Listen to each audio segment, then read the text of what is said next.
All right, welcome. We're diving into lesson 5.1, the PDCA cycle. This explainer is produced by EasyPathUni in coordination with Yazan Ibrahim. Now, our goal here is to keep things interactive and simple, kind of like what you'd find on the big global learning platforms. We're going to use a ton of real-world examples so you can see how this stuff actually applies. And hey, if a topic needs a little something extra, we'll break down those new ideas with step-by-step guidance. So let's get into it. So to really get why a system like the PDCA cycle is so essential, we first have to talk about the world we're all living and working in. As a place where everything, technology, markets, and especially security threats, is always on the move. And that constant motion leads to a really critical question for any organization. As your business is changing and growing, are your security processes actually keeping pace? Or are you maybe leaving the door wide open with processes that are, a little out of date? Because let's be honest, the old set it and forget it approach to security, that's just a recipe for disaster. Having defenses that just sit there, never changing, well, there's simply no match for threats that are constantly evolving and finding new ways to get in. So what's the answer? The only way to really fight back is to build a culture around continuous improvement. And this isn't some one-time project you check off a list. It's an ongoing, systematic effort to get better and smarter and stronger, day in and day out. Okay, so this idea of continuous improvement sounds great, right? But how do you actually do it? How do you turn that goal into something real? Well, that's where the PDCA cycle comes into play. So let's meet the star of the show, the PDCA cycle. You might also hear people call it the Deming cycle. Now, this simple framework, it's incredibly powerful. It's actually at the very heart of a ton of modern management standards, including the big one for information security, ISO 27001. And what I love about it is its simplicity. It breaks the whole process down into a simple 4-stage loop that just repeats. First, you plan your change. Then you actually do it. After that, you check the results to see what happened. And finally, you act based on what you learned. Then you start the cycle all over again, getting just a little bit better every single time. All right, let's break this down even more. We're going to start with those first 2 phases, plan and do. This is where your ideas and strategies jump off the whiteboard and into the real world.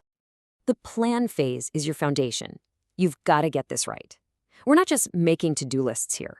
We're thinking strategically. You're defining exactly what part of the business you're trying to protect. You're assessing real-world risks, things like ransomware or data leaks, and figuring out where you're vulnerable. Maybe it's some unpatched software. And from there, you decide how you're going to handle those risks. And this is key. You set clear, measurable goals. And this right here, this is a perfect example of a really strong objective. Notice how it's specific, it's measurable, and it has a deadline. This is what we call a key performance indicator, or KPI. It's not some vague hope like get better at security. It's a concrete target that you can actually track to see if you're winning. So once the plan is set, it's time for the do phase. This is where you actually implement all those controls you decided on. This could be technical stuff, like rolling out multi-factor authentication to lock down accounts. It could be organizational things, like running drills for your incident response team. Or it could even be physical controls, like installing biometric scanners on the door to the server room. Okay, so you've planned your work, and you've worked your plan. Fantastic. But how do you really know if it's working? How can you be sure you're getting the results you wanted? Well, that's where the second half of the cycle, the all-important feedback loop, comes in. The check phase is all about measurement and data. You have to track those KPIs you said earlier to see if you're actually hitting your targets. For example, are you hitting that goal of getting security patches applied to 95% of your critical systems on time? This data-driven approach takes all the guesswork out of it. It tells you, in black and white, how effective your security program truly is.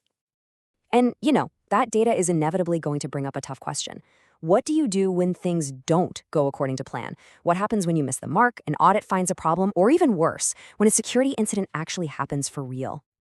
This brings us right to the act phase, and there's a really vital distinction to make here. Let's say an employee falls for a phishing email. The corrective action is reactive. You fix the immediate problem. You isolate their computer, reset their password, done. But the improvement action is proactive. It asks why this happened in the first place. And that investigation might lead you to upgrade your email filters or launch a whole new security training campaign. See the difference? You don't just fix what's broken. You make the entire system better for the future. So now we've got the 4 phases: plan, do, check, and act. But knowing the steps is one thing. How do you make this cycle a real, living, breathing part of your organization? Well, it really comes down to a few key ingredients for success. For PDCA to really take off, you can't just have leadership sign a check. They have to be active champions of the process. It also works best when security is seen as helping the business succeed, not as a roadblock. You've got to use metrics that actually matter to the company's big picture goals. And beyond that, it's about building a culture where everyone feels like they have a role in security, and moving away from those stressful last-minute audits to a state of always being compliant. And what's really amazing is that once you understand PDCA, you basically understand the engine behind a ton of modern management systems. Whether you're talking about quality management with ISO 9001, making sure the business can survive a disaster with ISO 22301, or even managing the risks of artificial intelligence with ISO 42001, it's all powered by this same cycle.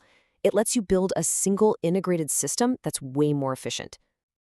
Ultimately, if there's one thing to take away from all this, it's that the PDCA cycle isn't a project with a start and a finish.